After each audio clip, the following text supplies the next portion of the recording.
Welcome to federal Andhra Pradesh.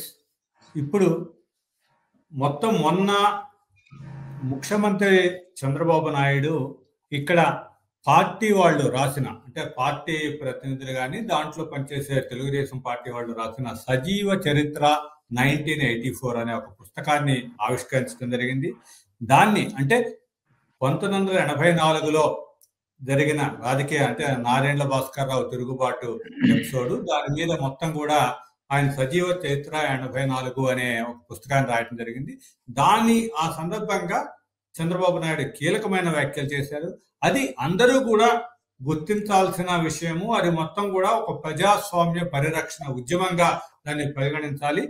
ఇప్పుడు ఉన్న తరానికి మొత్తానికి కూడా అందరికీ కూడా అది తెలవాలి ఆ విషయాలు అనేది ఆయన చేశాడు. ఆ సందర్భంగానే ఇక్కడ ఎన్టీ రామారావుకి భారతరత్న అవార్డు కోసం పోరాటం చేస్తాము వచ్చే వరకు అనే వ్యాఖ్యలు కూడా చేయడం జరిగింది. అయితే దీని మీద అసలు ఏం జరిగింది ఆనాడు, ఏం జరిగింది, ఏంటి అసలు పూర్తి స్థాయిలో వాళ్ళు జరిగిన రాజకీయ వాతావరణం ఏముంది, లేకపోతే అక్కడ ఏం జరిగింది అనే దాని మీద మనం తెలుసుకోవడానికి మనతో పాటు ఆ విషయాలు మాట్లాడటానికి టీడీపీ సీనియర్ నేత విజయభాస్కర్ గారు, కంచెల్ల విజయభాస్కర్ గారు. ఆయన అప్పటి నుంచి ఎన్టీ రామారావు దగ్గర మా సహచరుడిగా కూడా మొత్తం, అంటే ఆయనతో ఆ పార్టీలో యువనాయకుడిగా కూడా అప్పుడే కలిసిమెలిసి తిరిగిన వారుగా ఉన్నారు. తర్వాత సీనియర్ జర్నలిస్ట్ తెలసాని నరేంద్ర గారు ఉన్నారు. ముందుగా విజయభాస్కర్ గారు, మీరు చెప్పండి, అసలు ఆనాడు అంటే 84లో మొత్తం నారాయణ భాస్కర్ రావు ఎపిసోడ్ రావటానికి మీ దృష్టిలో ముఖ్యమైన కారణం ఏంటి? అంటే తిరుగుబాటు చేయటానికి అసలు దీనికి కారణం నారాయణ భాస్కర్ రావు అధికారదాహంతో చేశాడా, లేకపోతే దాన్ని కాంగ్రెస్ వెనక ఉండి నడిపించిందంటారా? 3 కారణాలు ఉన్నాయండి. మీరన్న సంఘటన జరిగినప్పుడు 3 సంఘటనలు నేపథ్యంగా ఉన్నాయి. ఒకటి అధికార కాంక్ష, నంబర్ 2 దక్షిణ భారతదేశంలో తమకు ఆశ్రయం ఇచ్చినటువంటి ఆంధ్రప్రదేశ్ ఎన్టీ రామారావు హస్తగతమైందనే దుగ్ధ మరొక వైపు. 3 అధికార కాంక్ష ఉన్న పెద్ద మనిషికి కొంతమంది వారి స్వప్రయోజనాల కోసం ఆ మనిషిని ప్రోత్సహించడం. ఎప్పుడైతే అధికార కాంక్ష ఉంటుందో మనలో మనం తగిలిపోతుంటాం. దానికి పక్క వాళ్ళ ప్రోత్సాహం లభిస్తే అగ్గికి వాయువు తోడైనట్టు. దానికి తోడు దక్షిణ భారతదేశంలో కీలకమైన రాష్ట్రాన్ని పోగొట్టుకున్నామనే దుగ్ధతో ఉన్నటువంటి హస్తినాపుర పెద్దలు కుట్రలు కుతంత్రాలతో అప్పటికే ఒక్కసారిగా అప్రహత్యాతంగా ఆంధ్రప్రదేశ్ ని పరిపాలించినటువంటి 53లో అయితేమి, కర్నూలు రాజధానిగా ఉన్నప్పుడైతేమి, 56 విశాలాంధ్ర తర్వాత అయితేమి, 82 జనవరి 5వ తేదీ దాకా అప్రతిహతంగా పరిపాలించినటువంటి కాంగ్రెస్ పెద్దలు ప్రధానమైన కుట్ర చేశారు. అంటే 3 కారణాలు. హస్తినాపురం కారణం, రెండోది అసలే నంబర్ 2గా చెప్పుకుంటున్న వ్యక్తికి ఉన్న అధికార కాంక్ష, నంబర్ 3 ఆ వ్యక్తిని కొంతమంది శాసనసభ్యులు, పార్లమెంట్ సభ్యులు, మంత్రులు ప్రోత్సహించిన విధానం. ఈ 3 రకాలుగా ఆ రోజు ఈ కుట్రకి తెరలేపారు. ఆ సమయంలో మా నాయకుడు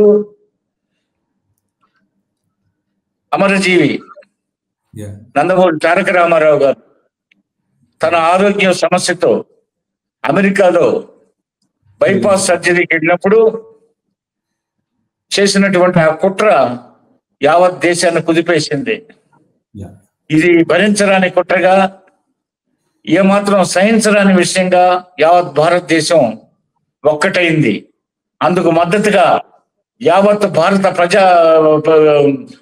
ప్రతిపక్షం అంతా ఏకతాటి మీదకి వచ్చి అటు కాశ్మీర్ నుంచి కన్యాకుమారి వరకు, అక్కడ ఫరూక్ అబ్దుల్లా నుంచి ఇటు కేరళ వరకు అందరు ప్రతిపక్ష నాయకులు ఏకతాటి మీదకి వచ్చి ఎన్టీఆర్ గారికి జరిగినటువంటి విద్రోహాన్ని కూర్చి మొత్తం ప్రదర్శనలు జరిపి ఢిల్లీకి ఇక అనివార్య పరిస్థితిలో ఆనాటి ఈ కుట్రకి ప్రధాన పెద్దగా ఉన్నటువంటి రామ్లాల్ని పక్కకు తప్పించి శంకర్ దయాళ శర్మ గారిని తిరిగి ఆయన్ని గవర్నర్ గా తీసుకొని వచ్చేంత వరకు ఆ నెల రోజుల వ్యవధిలో యావత్ భారతదేశం ముఖ్యంగా విశాలాంధ్ర అట్టుడిగిపోయిన సందర్భం కాబట్టి ప్రజాస్వామ్య పరిరక్షణ ఉద్యమంగా దానికి నామకరణం చేశారు.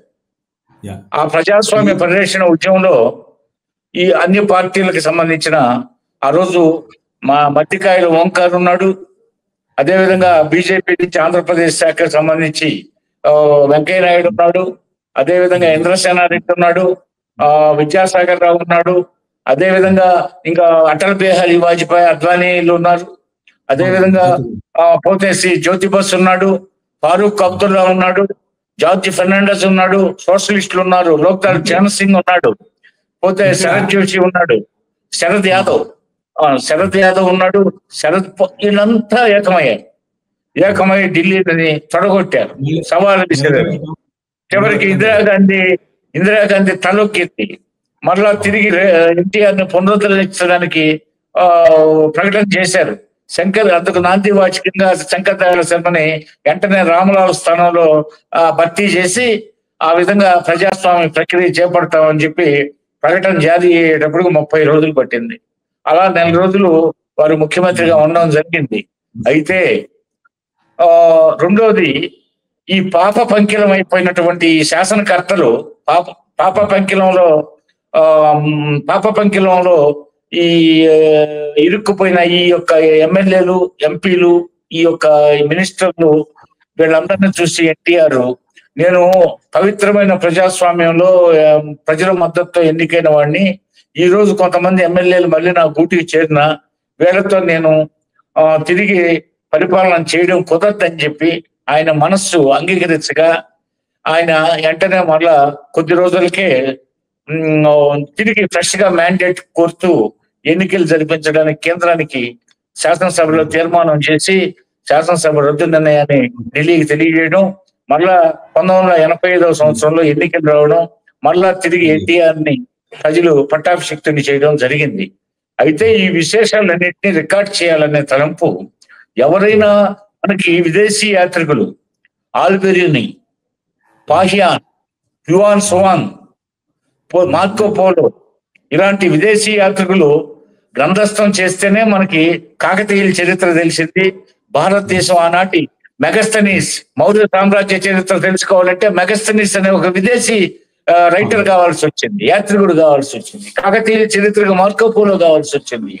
అదేవిధంగా గుప్తరాజుల పరిపాలన తెలుసుకోవడానికి పోతే ఇంకా మిగతా చరిత్ర తెలుసుకోవడానికి ఒక పాహియాన్ కావాల్సి వచ్చింది, ఒక ఆల్బెర్యూని కావాల్సి వచ్చింది. మొఘల్ చక్రవర్తుల పరిపాలన, ఢిల్లీ సుల్తాన్ల గురించి, గజనీలను, గోరీల గురించి తెలుసుకోవడానికి.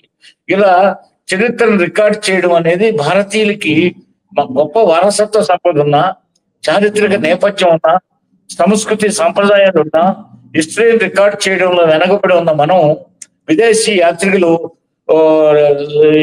తయారు చేసిన రికార్డుల ద్వారానే మనకి భారతదేశ చరిత్ర అయితేమి, విశాలాంధ్ర చరిత్ర అయితేమో మనకు తెలుస్తుంది. అయితే అంతకు పూర్వమే అశోక సామ్రాట్ కాలంలో, పోతే శాతవాహనుల కాలంలో అనేక ఇన్స్క్రిప్షన్స్, అదేవిధంగా రాగి శాసనాలు, అదేవిధంగా తాళపత్ర గ్రంథాలు లభ్యమైన, కానీ విశాలమైన చరిత్రకి విదేశీ యాత్రికులు దోహదపడ్డారు. అయితే మనలో చరిత్రని రికార్డ్ చేసే దృష్టి కొంత లోపించింది కాబట్టి ఎప్పటికప్పుడు ఇది ప్రజాస్వామ్యం, ప్రజలకు తెలియాలి, అన్ని విషయాలు పారదర్శకంగా ఉండాలి. ఈ విషయాలు వెల్లడించడానికి ఒక ప్రజాస్వామ్య పరిరక్షణ ఉద్యమం అంటే ఏంటి, ఆ రోజు ఏం జరిగింది, అసలు ఈ ప్రజాస్వామ్య పరిరక్షణ అంటే ఏంటి అన్నారు. అందుకోసం దాన్ని ఒక గ్రంథం రూపంలో తీసుకురావాలని దాన్ని గ్రంథస్థం చేసి, ఇది భారతదేశం మొత్తం ప్రజాస్వామ్యంలో ఉంది కాబట్టి, ఈ దేశం అంతా ఒక సార్వభౌమత్వం కింద ఉంది కాబట్టి ఇది సెక్యులర్ కంట్రీ కాబట్టి అన్ని వర్గాలకి తెలియజేయడానికి ఈ గ్రంథాన్ని పెద్దల సమక్షంలో ఇంద్రసేనారెడ్డి గారు, చంద్రబాబు నాయుడు గారు, వెంకయ్య నాయుడు గారు వీళ్ళందరూ ఆవిష్కరించడం, జరిగింది. ఇది అసలు ఆ గ్రంథం తయారు చేయడానికి ఉన్నటువంటి నేపథ్యం. ఈ నేపథ్యంలో ఇంకా మీకు ఏమన్నా సందేహాలు నివృత్తులు ఉంటే అడగండి, చెప్తాను. నరేంద్ర గారు, ఇక్కడ ఆనాడు అంటే పరిస్థితుల్ని ఒక జర్నలిస్ట్ గా మీరు పూర్తిగా అవగాహన చేసుకొని అక్కడ పరిశీలించిన ఇప్పుడు అప్పట్లో అసలు తెలుగుదేశం పార్టీని మొత్తం కూడా పార్టీని పెట్టింది నేనే అని పలు సందర్భాల్లో నాదే పార్టీ, తర్వాత ఎన్టీ రామారావు వచ్చాడు అని పలు సందర్భాల్లో నారాయణ భాస్కర్ రావు చెప్పడం జరిగింది. అసలు అక్కడ మీరు గమనించిన వాస్తవాలు లేకపోతే ఏంటంటారు? అసలు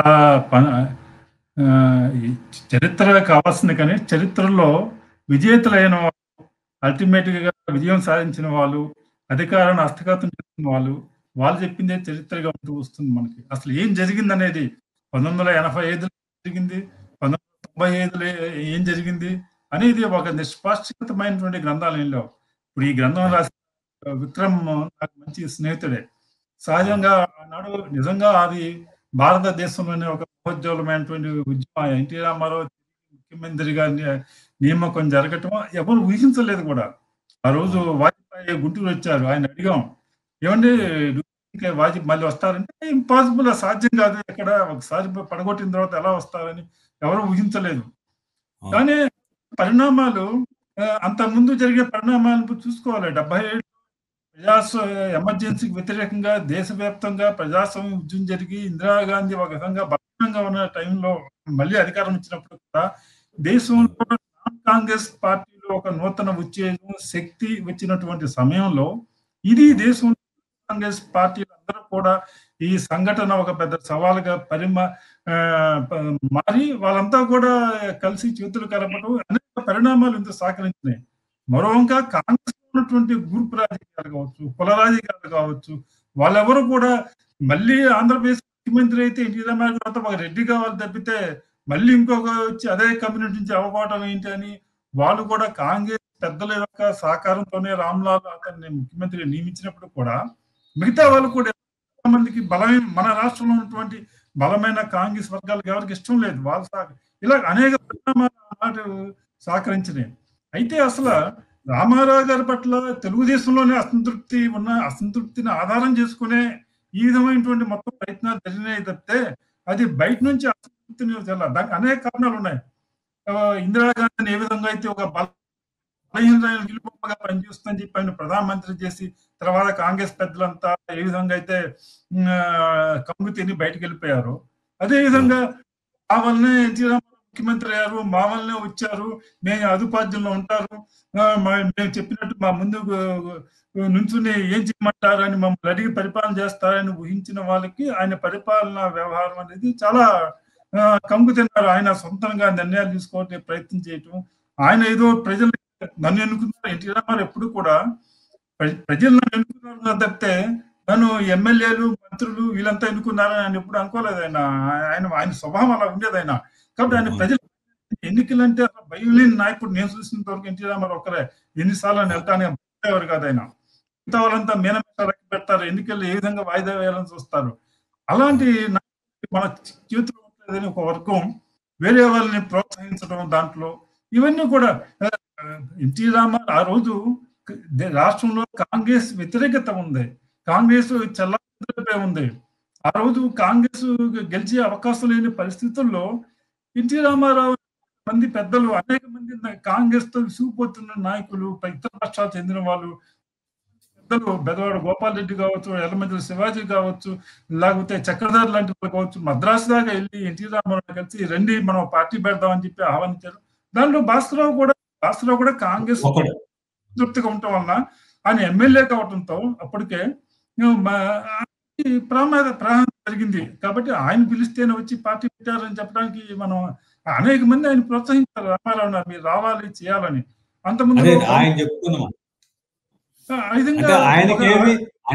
నారాయణ భాస్కర్ రావు మాట్లాడింది పలు ఇంటర్వ్యూలో ఏంటంటే అసలు ఎన్టీ రామారావుకి అడ్మినిస్ట్రేషన్ ఏం తెలుసు, నేనే నేర్పాను, నేనే కేబినెట్ కూడా నేనే ఒక సమకూర్చాను అనే పలు సందర్భాలు చెప్తూనే ఉంటారు. కావచ్చు, ఇప్పుడు మన కూడా ముఖ్యమంత్రి చేస్తే మనం ఎవరు ఆధార కావచ్చు, అంత మాత్రం చేస్తే మనం ఆయన వల్ల అయ్యామని లేదు.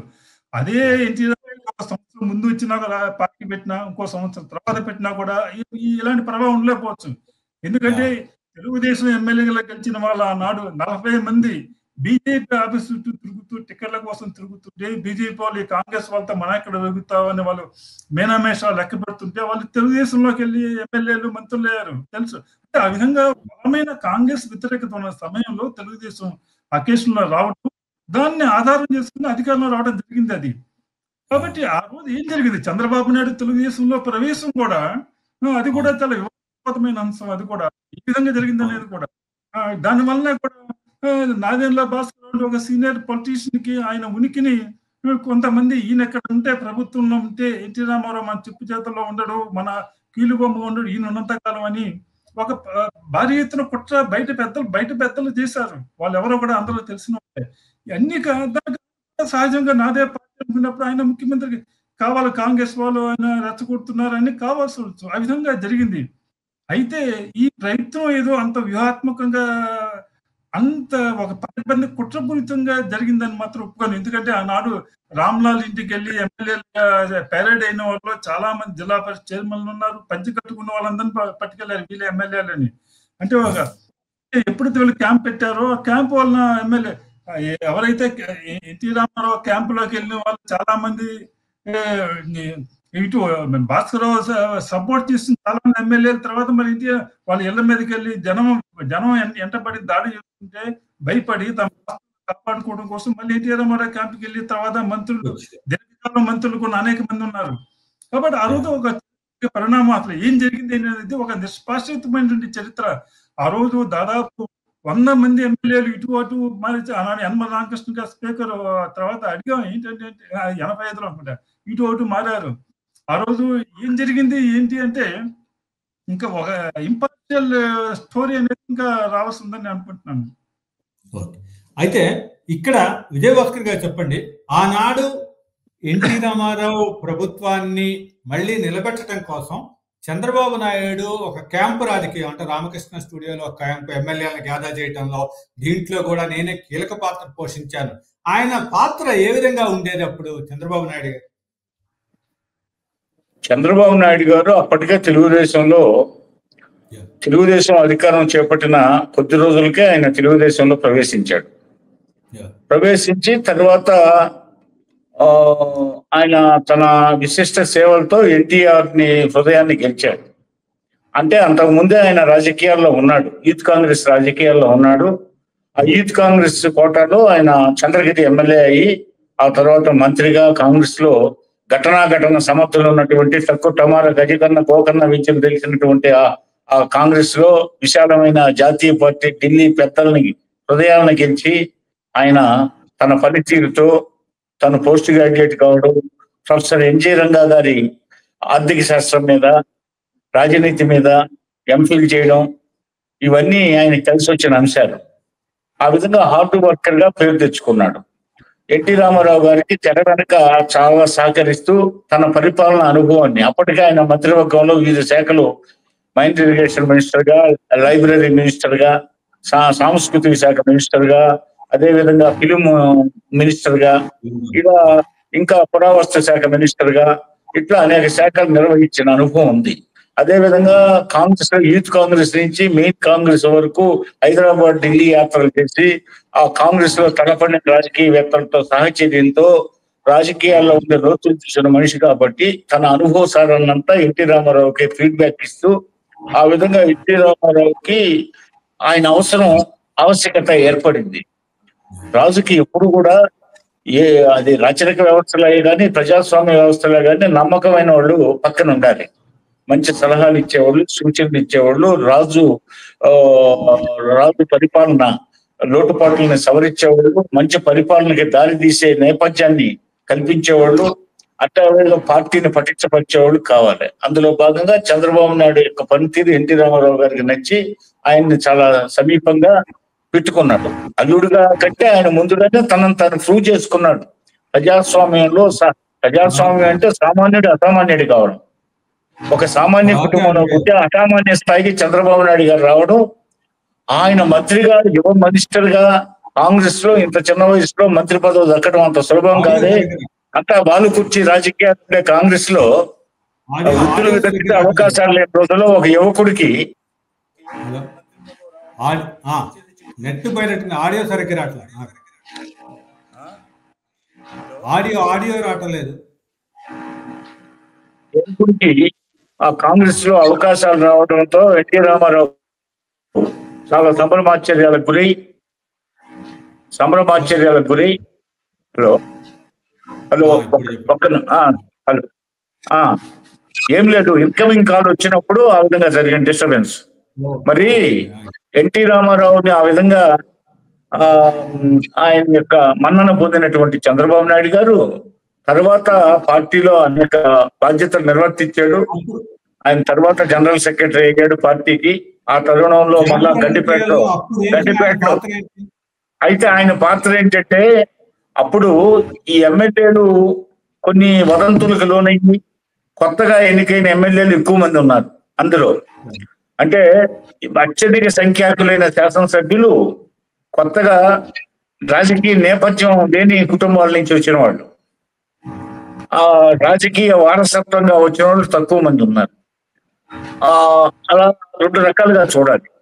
అందులో ఈ కొంతమంది వదంతులకి దిక్కుతోయక ఏ నిర్ణయం తీసుకోవాలో తెలియక మళ్ళా అపోజిషన్ లో ఉంటే పనులు కావేమో అనే భయంతో కొంతమంది రకరకాల ఆకర్షణలు, పదవి ఆకర్షణలు అయితేమి, డబ్బు ఆకర్షణలకైతే లొంగి, కొంతమంది తాత్కాలికంగా అపార్థం చేసుకుని, కొంతమంది ఈ విధంగా టోటల్ గా కొంతమంది రామారావు గారిని చెటించి నాదెండ్ల భాస్కర్ రావు గారి ట్రాప్ లోకి కొంతమంది అప్రస్తుత విషయాలు, కొంతమంది నాదెండ్ల భాస్కర్ రావు గారిని కానీ పురమాయించి ముందుకు దోసిన వాళ్ళు మళ్ళీ వెనక్కి తగ్గిన వాళ్ళు ఉన్నారు. ఇప్పుడు వారి పేర్లు అప్రస్తుతం. మరి ఇన్ని రకాలుగా ముందుకు దోసిన వాళ్ళు వెనక్కి తగ్గారు, ముందుకు దోసిన వాళ్ళు కొంతమంది ఆయనతో ఉన్నారు, తర్వాత వదంతుల వల్ల వెళ్ళిన వాళ్ళు ఉన్నారు, ప్రతిపక్షంలో ఉంటే పనులు కావని కొంతమంది డబ్బు ఆకర్షణలకి, కొంతమంది పదవి ఆకర్షణలకి, కొంతమంది పైనుంచి కేంద్రం నుంచి వచ్చిన ఒత్తిళ్ళకి మొత్తానికి రకరకాల ట్రాప్ లోకి వెళ్ళిపోతే తర్వాత కొంతమంది ఈ ప్రజాస్వామ్యం ప్రజల్లో వచ్చినటువంటి ఒక్కసారిగా అనూహ్యంగా ఊహించని విధంగా ఎన్టీఆర్ అనే వ్యక్తిని దించడానికి నడుము బిగించడం అంటే అది అసలు నిజంగా అవివేకుల చర్యగా నేను భావిస్తాను. ఎందుకంటే ఆయన చరిష్మాతో, ఆయన మీద భక్తి విశ్వాసాలతో ఆయనకు సంపాదించాల్సిన అవసరం లేదు. ఆయన పురాణ పాత్రలు, జానపద పాత్రలు, సాంఘిక పాత్రలు నటించాడు. సమాజంలో ఉండే అన్ని రకాల పాత్రలకు న్యాయం చేశాడు. ఆయనకు సమాజం పట్ల పూర్తి అవగాహన ఉంది. రాజకీయాలంటే ఏంటి, సమాజాన్ని అవగాహన చేసుకోవాలి. ఈ మూర్ఖులు ఏమనుకున్నారు, రామారావుకి రాజకీయాలు తెలియదు అనుకున్నారు. సమాజం అంటేనే అనేక పాత్రల స్వరూపం, సమాజం అంటేనే అనేక పాత్రల ప్రతిబింబం. ఆ పాత్రలన్నిటికీ ప్రతీక ఎన్టీఆర్. అన్ని పాత్రల్ని, అన్ని వ్యవస్థల్ని తను వ్యవసాయదారుడుగా కొన్ని పాత్రల్లో రైతు బిడ్డ కలిసి పోతే కాడెత్తులు ఎకరా నేల, రిక్షా నమ్ముడు, అర్థమైనా మీకు?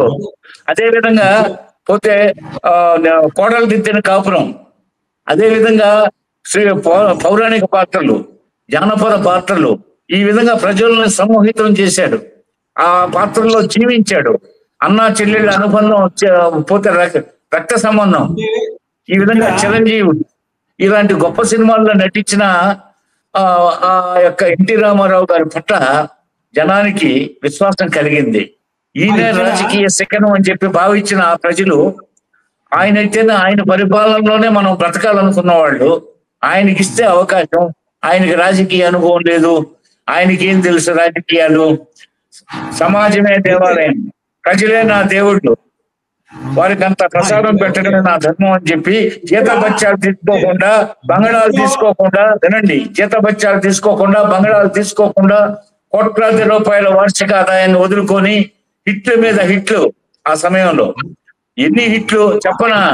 ఇప్పులాంటి మనిషి, ఎదురులేని మనిషి, అడవి రాముడు, యమగోళ, వేటగాడు, సర్దార్ పాపారాయుడు, డ్రైవర్ రాముడు, మరి ఇలాంటి విజయవంతమైన చిత్రాలతో ప్రజలను ఆకట్టుకొని సమ్మోహన శక్తిగా తెలుగునాడు ఉత్తరించడానికి పుట్టిన కాడా జన్ముడుగా జనం భావించి మీరు మీ చల్లని పరిపాలన కావాలని వారు కోరుకుంటుంటే ఈయన మీద అబండాలు వేశారు. ప్రజలు నమ్మలేదు. తిరిగి ఆయన్ని పునరుద్ధరించేదాకా ప్రజాస్వామ్య ఉద్యమం జరిగింది. దాన్ని అక్షరబద్ధం చేయడం అవసరం కనుక, ప్రజాస్వామ్య పునరుద్ధరణ జరిగిన సందర్భం కనుక అందువల్ల ఆ గ్రంథాన్ని మొన్న విజయవాడలో ఆవిష్కరించడం జరిగింది. అది విషయం. చంద్రబాబు నాయుడు గారి పాత్ర ఏంటంటే చల్లా చెదురైన ఎమ్మెల్యేలని తిరిగి వస్తామని కబురు చేశారు కొంతమంది. అంటే అపార్థం చేసుకున్న వాళ్ళు, వదంతులు నమ్మి పోయిన వాళ్ళు, గోడ మీద పిల్లుబట్ట పరిస్థితులను గమనించేవాళ్ళు, వీళ్ళందరూ తిరిగి వస్తాము.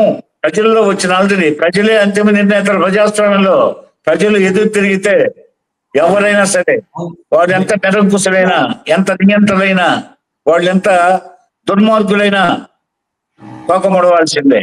అందుకు ఉదాహరణే ఈ ప్రజాస్వామ్య పునరుద్ధరణ ఉద్యమం. ప్రజాబలంతో ఎన్టీ రామారావుని కాకుంటే ప్రజలకి అది విడమర్చి చెప్పాలి. అది విడమర్చి చెప్పడానికి జాతీయ నాయకులు వచ్చారు. మన రాష్ట్ర నాయకులు, జాతీయ నాయకులు అంతా ఏకతాటి మీదకి వచ్చారు.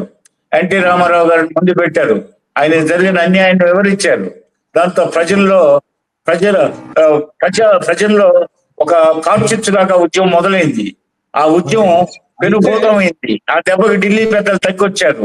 ఆ సందర్భంగా రియలైజ్ అయినటువంటి ఎమ్మెల్యేలను కూడా తీసుకొచ్చి చంద్రబాబు నాయుడు గారు ఎన్టీ రామారావు గారికి అంతకు ముందు పార్టీ పరంగా, ప్రభుత్వ పరంగా సహకరిస్తున్న వ్యక్తి మరలా ఈ ప్రజాస్వామ్య ఉద్యమంలో తన వంతు పాత్ర సక్రమంగా నిర్వర్తించి ఇంకా ఎన్టీ రామారావు గారి మన్నలను అందుకోవడం, ప్రజల మన్నల్ని, కార్యకర్తల మన్నల్ని అందుకోవడం జరిగింది.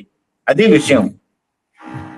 నరేంద్ర గారు చెప్పండి. ఇప్పుడు నాదెండ్ల భాస్కర్ రావు మొదటి నుంచి చెప్తున్న విషయం ఏంటంటే, మొదట్లో బాగానే ఉన్నా తర్వాత అధికార అంటే నేనే అంతా అసలు ఎవరు లెక్క చేయకపోవటం వల్లే మొత్తం కూడా ఎమ్మెల్యేలో కూడా అసంతృప్తి వచ్చింది. కాబట్టి నా పక్కకి వచ్చారు. నేను కూడా కావాలని నేను వెనుకొడి పోయడవటాలి అనుకోలేదు అనే రీతిలోనే నారాయణ భాస్కర్ మాట్లాడటం జరిగింది. అయితే ఒక ట్రాన్స్ఫర్ చేయటంలో కొంత ఒక ఉద్యోగిని ట్రాన్స్ఫర్ అడగటంలో వచ్చిన తేడాలు కానీ ఇవన్నీ కూడా ఆయన ఏదో చెప్పుకొచ్చాడు 2-3 విషయాలు. అదే అలాంటి పరిస్థితి ఉందంటారా? మొదట్లో 6 ఏళ్ల మీద ఆధారపడి తర్వాతే నేనే మొత్తం అనటం వల్లే ఈ పరిస్థితి వచ్చిందా? అది రాజకీయాల్లో సహజమండి. ఒక బలమైన నాయకుడు ఎవరైనా కూడా ప్రజా మద్దతు ఉన్న వాళ్ళు మొదట్లో కొంత సహకారం తీసుకుంటారు. తర్వాత ఇప్పుడు Jaganmohan Reddy style of function తీసుకుంటే రాజశేఖర్ తీసుకోండి. రాజశేఖర్ రెడ్డి కింద నుంచి వచ్చాడు కాబట్టి అతను ఇట్టే కాన్ఫిడెన్స్ మిగతా వాళ్ళ ఎమ్మెల్యేలని, మంత్రుల్ని. ఈయన జగన్మోహన్ రెడ్డి గారికి మంత్రులు కూడా అపాయింట్మెంట్ ఉండదు, ఆయనకి కలవడానికి వీలు ఉండదు. ఆయన అనుకుంటాడు. కానీ రాజశేఖర్ అలా కాదు కదా. ప్రతిరోజు any MLA, ex MLA can go and meet him మధ్యాహ్నం 2-3 గంటలు.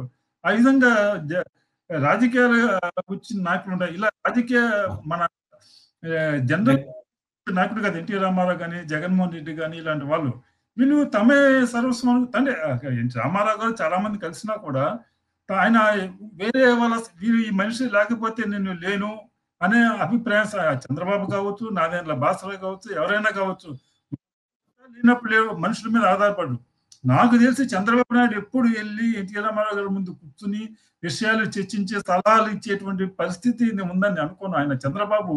కానీ చాలా మంది ఏం చేస్తారంటే నాయకుల ముందు వాళ్ళ మనసులో ఏముందో మనం ఏం చెబితే వాళ్ళు ఇష్టపడతారని ఊహించి చెప్తుంటారు. లేకపోతే పక్కన వాళ్ళని పిలిచి వాళ్ళు చూసారా రామారావు గారు ఇలా చేస్తున్నారు, మీరు చెప్పండి అలాగని వాళ్ళ ద్వారా ఈ విషయాలు రాబట్టే ప్రయత్నం చేస్తే తప్ప డైరెక్ట్ గా నాకు తెలిసినంత వరకు ఆయన దగ్గర పనిచేసుకోమని చెప్పారు. చంద్రబాబు దగ్గర రామారావు గారి దగ్గరికి వెళ్ళి నేరుగా విషయాలు ఆయనకి ఇష్టం లేని విషయాలు ముఖ్యంగా చర్చించడానికి ఎప్పుడు ఈయన ప్రయత్నం చేసేవారు కాదు.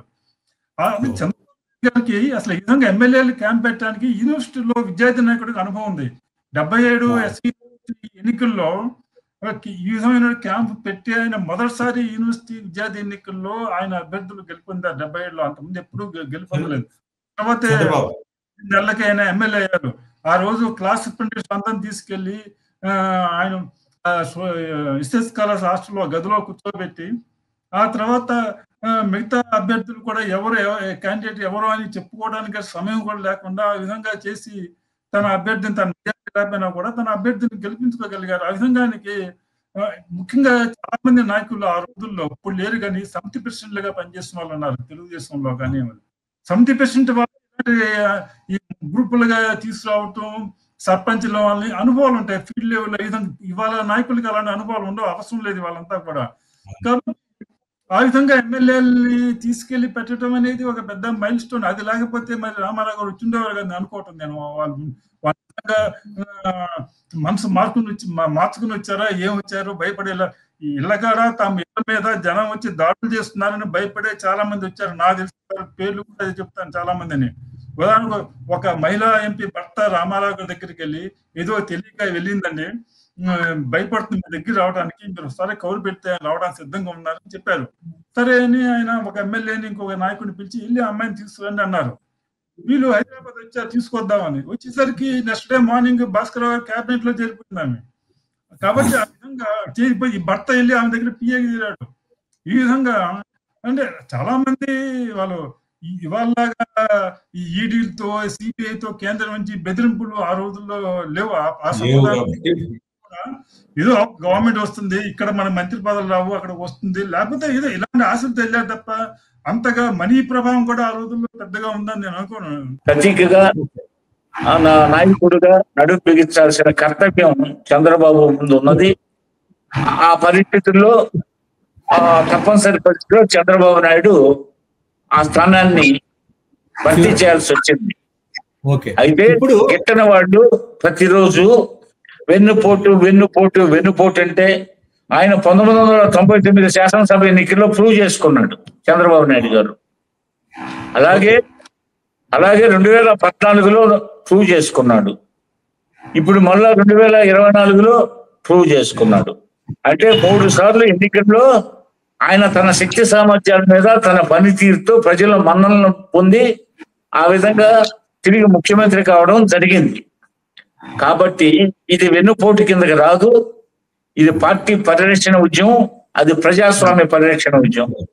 చివరగా మనం దీని మీద అసలు ఇప్పుడు ఎన్టీ రామారావుకి భారతరత్న రాకపోవటానికి ఇప్పటి వరకు కూడా వాళ్ళకి అనుకోవటం ఇవ్వలేదా లేదా?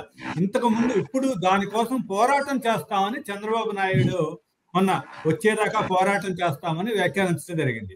ఆయన ముఖ్యమంత్రిగా ఉన్నాడు ప్రస్తుతం. తర్వాత కేంద్రంలో ఎన్డీఏ ప్రభుత్వం ఉంది. కాబట్టి ఇప్పటిదాకా భారతరత్న రాకపోవటానికి అంటే సరిగ్గా కృషి లోపించటం వల్ల రాలేదా, లేకపోతే ఏంటి కారణం అనుకుంటున్నారు? నరేంద్ర గారు మీరు చెప్పండి. అది చెప్తాడు. మన దేశంలో పద్మ అవార్డులు అనేవి మొరార్జీ దేశాయ్ ప్రధానమంత్రి ఉండగా పద్మ అవార్డులు ఎవరికి ఇవ్వాలి? ఆ 3 ఏళ్ళు, ఆ 2 ఏళ్ళు. ఇవన్నీ కూడా కొన్నెన్నో వాళ్ళకేదో కొన్ని లాబీస్ట్ కొన్నెన్నో రాజకీయ ప్రయోజనాలు, ముఖ్యంగా ఇటీవల కాలంలో వాళ్ళ రాజకీయ ప్రయోజనాల కోసం రాజకీయంగా ఏమొస్తుంది. నిజంగా చంద్రబాబు నాయుడు గారు వాళ్ళు కూడా విజయవాడ బహిరంగ సభలో అన్నారు తప్పితే అని ప్రధానమంత్రి దగ్గరికి వెళ్ళి గట్టిగా విషయం ఒక్కసారి అడిగారా? ఈ ప్రధానమంత్రి కానీ అంతకుముందు ప్రధానమంత్రి కానీ అసలు ఆయన వెళ్ళి గట్టిగా అడిగారు? అసలు వాళ్ళ 16 మంది ఎంపీలు తీసుకెళ్లి అడిగితే రేపు ఎందుకు రాదు వీళ్ళు వెళ్ళి అడిగితే అయినా. కానీ ఆ రోజు వాజ్పేయి టైంలో నిజంగా ఆయనకి భారతరత్న ఇవ్వడానికి అనుకూలమైన పరిస్థితులు ఉన్నాయి ఆ రోజు. కానీ నాకు తెలిసినంత వరకు ఈయన సుముఖంగా లేకపోబట్టే ఆ రోజు రాలేదు. దానికి కారణాలు ఏవైనా కావచ్చు. ఆయన కానీ ఆయన కుటుంబ సభ్యులు ఎవరు కూడా ఆ విషయంలో ఇక్కడ జనం ముందు సానుభూతి. అసలు చంద్రబాబు నాయుడు గారు మొదట్లో ముఖ్యమంత్రి అయిన టైంలో అసలు తనను ఒక నాయకుడిగా ప్రూవ్ చేయడం కోసం ప్రజల్లో ఆయన ఎప్పుడు అంత ముందు ప్రజల నాయకుడిగా లేదు. ఆయన మొదట ముఖ్యమంత్రి అయినప్పుడు 5-10 నిమిషాలు మాట్లాడడానికి ఇబ్బంది పడేవారు. 5-10 నిమిషాల్లో కూడా ఒక టాపిక్ నుంచి ఇంకో టాపిక్ వెళ్ళేవారు. ఇప్పుడు గంటల తరబడి మాట్లాడుతున్నారు. అది కాబట్టి ఆ తర్వాత ఎవాల్వ్ అవుతూ వచ్చారు. అందుకని తను అందులో ఎన్టీ రామారావు గారు ఎప్పుడు జిల్లాల పర్యటన పెద్దగా వెళ్ళేవారు కాదు, వెళ్తే మన గ్లామర్ పోతుందని. కానీ Chandrababu want to identify with people కాబట్టి ఆయన ముఖ్యమంత్రి అయిన మొదట్లో కూడా ఇక ఆయన అవకాశాలు కల్పించుకుని ఆ పేరుతో ప్రజాబద్ధ పాలన ఏదో రకరకాల పేర్లతో జిల్లాలో విస్తృతంగా తిరగటం చేసి జనంతో ఐడెంటిఫై కోసం ప్రయత్నిస్తారు. అందుకని మొదట్లో అసలు ఎన్టీ రామారావు గారి ఫోటోలు కూడా ఎక్కడ లేకుండా తను ఎన్టీ రామారావు యొక్క వారసుడిగా వాళ్ళ కుటుంబ సభ్యుడిగా కాకుండా తనను ఒక నాయకుడిగా ప్రొజెక్ట్ చేసుకోవడానికి ప్రయత్నిస్తారు. ఆ తర్వాత వరుసగా 2014లో ఓటమి తర్వాతే 2009 నుంచే ఎన్టీ రామారావు పేరుని ఎక్కువగా ప్రస్తావిస్తూ వస్తున్నారు. ఎన్టీ రామారావు వారసుడు అప్పటి నుంచి ఎక్కువగా వస్తున్నారు. ఆయనకి చివరి వాళ్ళు కూడా ఎన్టీ రామారావు అంటే జనంలో ఒక సెంటిమెంటల్ అటాచ్, పార్టీల అతీతంగా ఆయన గౌరవం ఇవాళ కూడా ఉంది. తెలుగు వారికి జాతీయ స్థాయిలో ఒక గౌరవం తీసుకొచ్చారు అనేటువంటి ఒక సెంటిమెంట్ ఇవాళకి ఉంది. కాబట్టి నిజంగా అంటే భారతరత్న రావడం వల్ల ఎన్టీ రామారావు గారు గౌరవం పెరుగుతుందని కానీ దానివల్ల లేదని ఇవాళ ఎన్టీ రామారావు చాలా మందికి ఇచ్చారు. వాళ్ళందరితో పంచుకుంటే ఈయనకి భారతరత్న తగిన వాళ్ళు. దాని గురించి చంద్రబాబు నాయుడు వైపు గురించి దాని గురించి చిత్తశుద్ధితో కన్నా ప్రయత్నం ఇంతవరకు జరగలేదు. ఇప్పుడు జరిగితే జనవరిలో రావడానికి అవకాశం ఉంది. నేను ఓకే, విజయభాస్కర్ గారు చెప్పండి, నిజంగా అంటే భారతరత్న చేయడానికి సరైన కృషి అటు చంద్రబాబు నాయుడు గారి దగ్గర నుంచి కానీ కుటుంబ సభ్యుల నుంచి కానీ ఇప్పటిదాకా జరగలేదా? మీరు పార్టీగా అంటే ఎన్టీ రామారావు గారిని స్వామి భక్తి అంటే ఒక అనుచరుడిగా ఎట్లా చెప్తారు? లేదండి, ఎన్టీ రామారావు గారికి భారతరత్న రావాలని ఉద్దేశం ఉంది. చంద్రబాబు నాయుడు గారు హోందాతనానికి మారిపోయారు. మన సీనియర్ జర్నలిస్టు పెద్దలు నరేంద్ర గారు వ్యాఖ్యానించినట్టు ఆయన ఎన్టీ రామారావు గారికి భారతరత్న వచ్చేది ఇష్టం లేదు వాళ్ళ కుటుంబానికి కానీ చంద్రబాబు నాయుడు గారికి కానీ అని అన్నారు. అది నేను పూర్తిగా ఖండిస్తున్నాను. కారణం ఏంటంటే చంద్రబాబు నాయుడు గారు హోందాగా ఉంటారు. ఆయన అసలు భారతరత్న ఎవరికి ఇవ్వాలా? భారతదేశంలో రత్నం, దాని పేరు భారతదేశంలో రత్నాలకు ఇవ్వాలా, మట్టిలో మాణిక్యాలకు ఇవ్వాలా. ఎవరు రత్నాలు?